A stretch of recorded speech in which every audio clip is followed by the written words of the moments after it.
दोस्तों, भारत के वज़राए आज़म जो है वो अमेरिका आ रहे हैं कि इन 2 दिनों के अंदर अमेरिका में जो प्राइम मिनिस्टर मोदी हैं, पहली बात है वो क्वाड लीडर्स से खिताब करेंगे। India, which is a very big abuser, he happens to be coming to meet me next week. And Modi, he's fantastic. I mean, fantastic man. A lot of these leaders are fantastic. You have to understand one thing. They're 100%. These people are the sharpest people. वज़ीर-ए-आज़म नरेंद्र मोदी का America का दौरा, उनका मुश्तरका बयान जिस पर पाकिस्तान को सख्त तहफ़्फ़ुज़ात हासिल हैं, क्या ये पाकिस्तान की तरफ से कोई नाराज़गी का इजहार है? नाराज़गी तो नहीं होनी चाहिए ऐसी चीज़ों पे। नापसंदीदगी हो सकती है, आपको कुछ चीजें पसंद नहीं आती, जाहिर है। कभी उनसे कोई जफ्फी डाल रहे हैं, कोई उन्हें बॉस कह रहा है, कोई उन्हें वीआईपी वेलकम कर रहा है, कोई वो ऑटोग्राफ देना चाह रहा है। तो सर मोदी साहब में कोई तो बात है कि अमेरिका सुपर पावर बुला रहा है। आप आ रहे हैं अमेरिका, मैं खुद स्वागत के लिए जाऊंगा। मैं सोच रहा हूँ मैं दोस्तों के साथ जाऊंगा वहां पे। अल्टीमेटली मैं तो इवेंट में शामिल होऊंगा, लेकिन मेरे बहुत से दोस्त जो हैं उनसे मिलेंगे।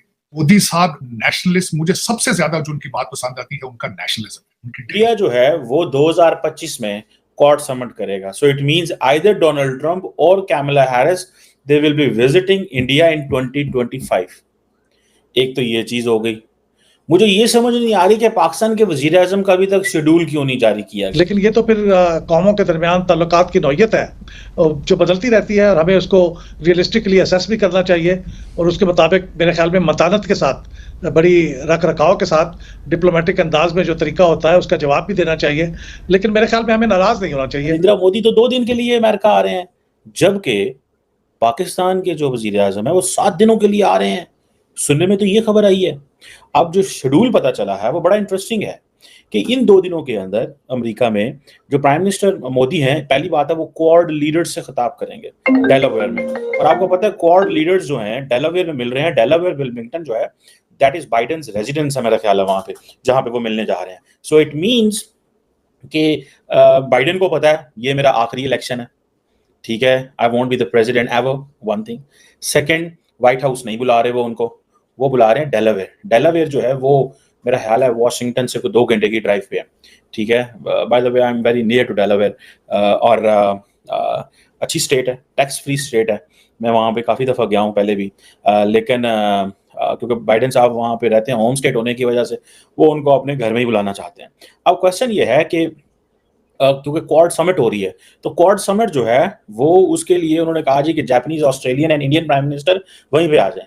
इंडिया जो है वो 2025 में क्वाड समिट करेगा। So it means either Donald Trump और Kamala Harris they will be visiting India in 2025। एक तो ये चीज हो गई। मुझे ये समझ नहीं आ रही कि पाकिस्तान के वजीर आजम का अभी तक शेड्यूल क्यों नहीं जारी किया गया। Why there is no schedule of Pakistan prime minister. सुनने में तो ये आया है, जो पता चला है कि पाकिस्तान के जो वजीर आजम साहब हैं वो चलेंगे, 2 दिन यूके रहेंगे, 6 दिन मेरा ख्याल है वो यहाँ पे रहेंगे। तो क्वेश्चन ये है कि पाकिस्तान के वजीर आजम तो काफी लग्जरी ट्रिप गुजारेंगे अपना, कि 7-8 दिन पाकिस्तान से बाहर रहेंगे, और अभी तक शेड्यूल भी जारी नहीं हुआ। अमूमन तो शेड्यूल जारी हो जाना चाहिए, लेकिन शायद उन्होंने महसूस किया है कि शेड्यूल जारी करने से क्या फर्क पड़ेगा या क्या नहीं पड़ेगा, मेरी समझ से तो बाहर है। अगर Indian prime minister travels, Americans watch him very carefully, Australians watch him, Japanese watch him, and particularly when the Indian Prime Minister travels in Asia Pacific के खिते में, साउथ ईस्ट एशिया। अच्छा, अब आप देखेंगे अगर आप नरेंद्र मोदी साहब की जो प्रेस कॉन्फ्रेंस या प्रेस रिलीजेस देखेंगे तो you will find one thing which is there, and that one thing पता है क्या है? दैट वन थिंग इज, जो आपको नजर आएगी वो ये है कि Narendra Modi is talking about Indo Pacific in everything, ठीक है जी। अब सुनने में आया है कि 23 सितंबर को मोदी साहब जो हैं समिट ऑफ द फ्यूचर, जो कि United nation general assembly New York में है, उसमें वो खिताब करेंगे, और इस वक्त जो थीम है वो है multilateral solutions for a better tomorrow. देखिए, ये जो नरेंद्र मोदी साहब इस समिट में कह रहे हैं, इस समिट में क्या कहेंगे? वो कहेंगे सानू सिक्योरिटी काउंसिल का मेंबर बनाओ। आपको पता है इंडिया जो है, खासकर observer research foundation and India की जो मिनिस्ट्री ऑफ एक्सटर्नल अफेयर है, they have been working in very close collaboration, ठीक है जी। एंड वो किस चीज पे काम कर रहे हैं? मल्टीलैटरलिज्म पे काम कर रहे हैं। अब दुनिया के जो लीडर्स हैं वो समिट में पार्टिसिपेट करने जा रहे हैं, और प्राइम मिनिस्टर जारी बात है वहां पे बायलैटरल मीटिंग्स भी करेंगे, ठीक है। और प्राइम मिनिस्टर जो है वो जिसे कहते हैं ना इंडियन कम्युनिटी से भी वहां खिताब करने जा रहे हैं, और ऐसी कंपनियों के सीईओज को जो कि यूएस बेस्ड कंपनीज हैं उनके साथ कोलैबोरेशन का भी खिताब करने जा रहे हैं, and quantum computing and all that. लेकिन नरेंद्र मोदी मुझे लग रहा है यूएन जनरल असेंबली से खिताब नहीं कर रहे। ये बहुत बड़ी डेवलपमेंट है। इफ नरेंद्र मोदी का जो अभी तक का शेड्यूल है, नरेंद्र मोदी के शेड्यूल में ये चीज जो है, अब वो सच्ची बात तो अगर देखी जाए तो अगर Narendra Modi will be speaking at multilateral solutions for a better tomorrow, उसमें खिताब करते हैं, तो what is the point two talk at the UN general assembly? And at the same time if Narendra Modi is talking and is having a quad summit, what is left behind? पीछे रह क्या गया? अभी आप देखें कि मोदी साहब जहां भी दुनिया में जाए डियास्पोरा को मिलेंगे।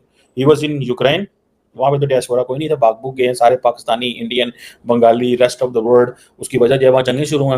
But when he was in Poland other places in the world, diaspora आता है और मिलता है। तो ये एक उन्होंने चीज शुरू की है। और ये जो मल्टीलैटरल फोरम वाली है, ये भी एक इंपॉर्टेंट चीज है। इट मींस के they are very much concerned कि हमें स्पेस दी जाए। ये याद रखें, ये जब मल्टीलैटरलिज्म की बात की जाती है ना, इसका मतलब क्या होता है? It means that give us our due share in the international system. Simple सी बात है, give us our due share in the international system. जो हमारा इंटरनेशनल सिस्टम के अंदर ड्यू शेयर है वो हमें दिया जाए, दैट्स इट। अगर आप वो शेयर नहीं देंगे, we are not going to talk to you, simple सी बात। लेकिन ऑन द कॉन्ट्रेरी, आपने को पता है कि पाकिस्तान के वज़ीर आज़म का कोई वो शेड्यूल नहीं आया, और उसका शेड्यूल ना आने की वजह क्या है? उस शेड्यूल ना आने की वजह क्या है, मैं आपको बताऊं। क्या शेड्यूल आएगा? ठीक है जी। सो मुझे इस चीज़ की समझ, जिसे वो कहते हैं ना, मैं तो बड़ी हैरानगी की बात है, वज़ीर आज़म का शेड्यूल आना चाहिए था। अच्छा, वज़ीर आज़म का शेड्यूल में क्या होगा मैं बता देता हूँ। वज़ीर आज़म के शेड्यूल में होगा बिल गेट्स, शुआबे, एक दो बड़ी मल्टीलैटरल इंटरनेशनल कंपनियाँ होंगी बड़ी मुश्किल से, जो वो वज़ीर आज़म से बात करेंगी, और कोई भी नहीं होगा। ठीक है जी। उसके बाद हमारे कुछ फ्रेंडली कंट्रीज़ हैं, उनके लीडर से, कुछ मुल्कों के फॉरेन मिनिस्टर से मुलाकातें हो जाएंगी। ठीक है, and that's it. So India ने यूएन जनरल असेंबली को समझे कुछ नहीं है फिर। ठीक है जी। जो मैंने शेड्यूल पढ़ा अभी तक उनका, जो मैंने उन तक अभी तक शेड्यूल पढ़ा है कि वो multilateral solution for a better tomorrow पे भी तो बात करेंगे, वो क्वाड की मीटिंग जो वेलमिंगटन डेलावेयर में हो रही है उस पर तो बात करेंगे, वो इंडियन कम्युनिटी से भी मिलेंगे, वो सबसे मिलेंगे। आपको पता है, by the way, let me tell you interesting thing. When doctor Jaishankar was in New York and Narendra Modi was the chief minister of the Gujarat, and I think that time Dr. Jaishankar साहब जो थे वो वहाँ पे he was यार ये जो क्या होता है, कौंसल जनरल थे। तो Narendra Modi as a CM आए तो डॉक्टर जयशंकर ने उनको वहाँ पे मिलवाया इंडियन कम्युनिटी से। और नरेंद्र मोदी को जाहिर बात है शौक तो है, हर बंदे को वैसे शौक होता है, लेकिन मोदी साहब जरा ज्यादा हाईलाइट होना पसंद करते हैं। तो उन्होंने जब वो मिले तो उनको बड़ा अच्छा लगा कि यार ये मुंडा तो बड़ा सियाना है, जयशंकर अपना मुंडा डॉक्टर सियाना है। तो उन्होंने क्या किया कि उन्होंने लेटर ऑन ये रवायत डाली। फिर सुनने में आया कि जब जयशंकर चाइना में थे तो again Modi visited there and Jaishankar ने उनका उधर कम्युनिटी से खिताब कराया। ये वहां से ये रवायत चली, wherever the Indian Prime Minister now goes, as a CM he was meeting with the Indian community, and as a Prime Minister he was meeting as well with the Indian community. है America, मैं खुद स्वागत के लिए जाऊंगा। मैं सोच रहा हूँ मैं दोस्तों के साथ जाऊंगा वहां पे। अल्टीमेटली मैं तो इवेंट में शामिल होऊंगा, लेकिन मेरे बहुत से दोस्त जो हैं उनसे मिलेंगे। दूसरा, खासकर मैं कल परसों एक इंटरव्यू में गया तो मुझे एक पाकिस्तानी चैनल ने मुझे बड़ा क्रिटिसाइज किया कि यार आप मोदी भगत हो, मोदी साहब की बड़े आप फैन हो, इसकी वजह क्या है? मैंने कहा यार मैं हमेशा ये बात करता हूँ कि मोदी साहब नेशनलिस्ट, मुझे सबसे ज्यादा जो उनकी बात पसंद आती है उनका नेशनलिज्म है, उनकी डेडिकेशन है। फिर आप जो बार बार ये नैरेटिव इस्तेमाल करते हो कि मोदी साहब इज आइदर एंटी पाकिस्तान और एंटी इस्लाम, उस पर भी ये मैंने सुन लो बात। मोदी साहब वैसे एक वाहिद एक प्राइम मिनिस्टर थे जो बगैर इन्विटेशन के ही रुक गए थे, नवाज शरीफ साहब के घर में थे। बहुत सारा पॉलिटिकल कैपिटल उन्होंने जाया किया। तो आप सारी चीजें ऐसे ना कह दिया करें। अमेरिका दौरे पर जाने वाले हैं। अब देखिए, प्रधानमंत्री किसी भी देश के दौरे पर जाते हैं, किसी भी देश के प्रधानमंत्री हों, तो पहले अंदर खाने बहुत कुछ हो जाता है, तभी कोई राष्ट्र का जो सुप्रीम लीडर होता है वो दूसरे राष्ट्र में जाता है। क्योंकि ये अंदर खाने की बात है, सभी बाहर नहीं आती। वो तो उतना ही मीडिया में आता है जो वो चाहते हैं कि ये दिखे। जो नहीं चाहते कि ये मीडिया में नहीं आए, वो मीडिया में आता ही नहीं, उसके बारे में पता ही नहीं चलता। वो अंदर खाने उनके बीच डायलॉग होते रहते हैं। तो प्रधानमंत्री नरेंद्र मोदी को अमेरिका बुला रहा है तो पाकिस्तानी मीडिया बोल रहा है कि कुछ तो बात होगी, स्वाभाविक है। देखिए, अमेरिका को ज़रूरत है भारत की, लेकिन वो भारत को अपने कंट्रोल में रखना चाहता है। और यहाँ पर मोदी जी यही समस्या है अमेरिका के लिए कि वो बिल्कुल भी अमेरिका की नहीं सुनते।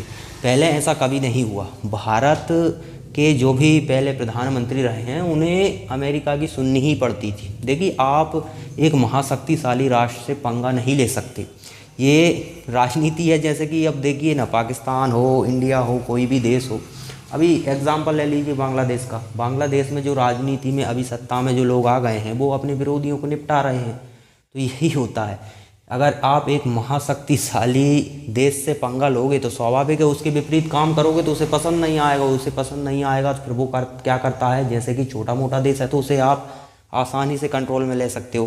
पाकिस्तान को उन्होंने गुलाम बना लिया, अफ़गानिस्तान को गुलाम बना लिया, मतलब ये अमेरिका के इशारे पर चलेंगे। तो अब कोई देश खुद के हिसाब से नहीं चल सकता, दूसरे देश के हिसाब से चल रहा है तो वो गुलाम ही है। तो अमेरिका के ये लोग गुलाम हैं, लेकिन वो चाहता है कि भारत भी इसी तरह से हम कंट्रोल करें, भारत को भी गुलाम बनाएं।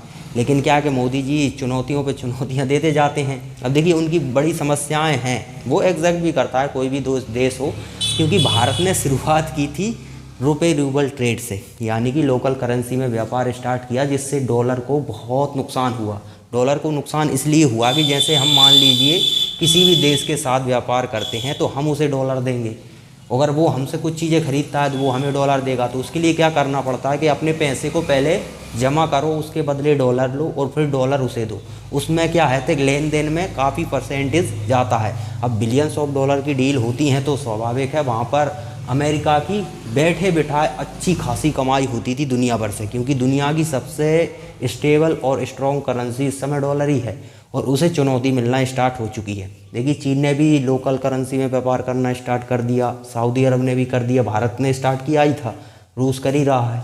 तो जो पावरफुल कंट्री हैं और जो बड़े लेवल पे व्यापार करती हैं वो अगर लोकल करेंसी में करेंगी और डॉलर को बाईपास करेंगी तो स्वाभाविक है इसमें समस्या होने ही वाली है अमेरिका को, क्योंकि उसकी डॉलर की जो धाक थी वो कम होती जा रही है। और यही बात डोनाल्ड ट्रंप ने भी कही है, अगर मैं सत्ता में आ गया ना तो जो देश भी मुझे लगता है कि वो डॉलर को गिराना चाहते हैं तो मैं उनके ऊपर आर्थिक तौर पर युद्ध छेड़ दूंगा। आर्थिक तौर पर यानी कि व्यापारिक तौर पर उन्हें नुकसान पहुंचाऊंगा। और हालांकि ये भारत के लिए भी चुनौती है, क्योंकि भारत तो लगभग हर देश से लोकल करेंसी में व्यापार करने लगा है, क्योंकि देखिए सैंक्शंस का खतरा है। अमेरिका सैंक्शंस लगाता है, आपके डॉलर फ्रीज कर लेगा, कई तरह की समस्या आपको खड़ी हो जाएंगी। उस चक्कर में भारत भी और कई देश कर रहे हैं। अब हालांकि डोनाल्ड ट्रंप ने बोल तो दिया, तो दुनिया के कई देश लोकल करेंसी में व्यापार कर रहे हैं, डॉलर को साइड कर रहे हैं, तो सभी देशों पे आप सैंक्शंस लगाओगे फिर आप क्या करोगे। मतलब सैंक्शन जो कि आर्थिक तौर पर हैं, हालांकि यहाँ पर हमारा जो अमेरिका से व्यापार होता है उसमें हम ज़्यादा फ़ायदे में रहते हैं, तो ये हमें नुकसान पहुँचाएगा, लेकिन अमेरिका को भी नुकसान होगा। अब ऐसा थोड़ी है कि अगर आपका डॉलर दुनिया स्वीकार नहीं कर रही तो ज़बरदस्ती आप स्वीकार नहीं करवा सकते, आपको वो छवि बनानी पड़ती है। अब आपने सैंक्शंस ठोके, रूस का कितना डॉलर पड़ा हुआ था वो आपने फ्रीज़ कर लिया, तो सबको खतरा हो जाता है कि अमेरिका हमारा भी कभी पैसा फ्रीज़ कर सकता है। तो डॉलर से सभी लोग भाग रहे हैं। और देखिए पहले फॉरेन रिजर्व बहुत ज़्यादा कलेक्ट करती थी दुनिया, लेकिन अब वो क्या करने लगे हैं, गोल्ड को कलेक्ट करने लगे हैं, क्योंकि डॉलर का कोई भरोसा नहीं, कभी भी अमेरिका फ्रीज कर सकता है। तो वहाँ पर खतरा है हर देश के लिए। भारत ने भी यही किया है, तो कई कंट्रीज़ ऐसा कर रही हैं। तो अमेरिका को इस समय भारत की बहुत ज़रूरत है।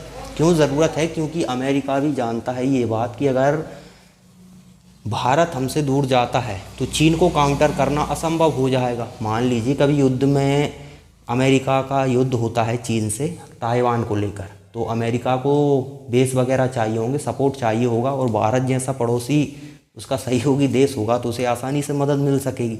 ये बात अमेरिका भी जानता है। और अगर भारत से दुश्मनी करते हैं तो चीन तो खड़ा ही होगा, उल्टा भारत और नुकसान पहुंचाने की कोशिश करेगा। रूस पहुंचा ही रहा है, तो कई तरह से उनके लिए खतरा ज़्यादा है। भारत को जितनी ज़रूरत है अमेरिका की, भारत को ज़रूरत है, ऐसी बात नहीं है भारत को ज़रूरत नहीं, भारत को ज़रूरत है, लेकिन उसके 10 गुना अमेरिका को भारत की ज़रूरत है। और ये बात अमेरिका जानता है, लेकिन फिर भी वो अपनी हरकतों से बाज नहीं आ रहा। वो भारत को कंट्रोल करना फिर भी चाहता है, लेकिन मोदी जी हैं तब तक तो अमेरिका के बस का काम नहीं है कि भारत को वो कंट्रोल कर सके।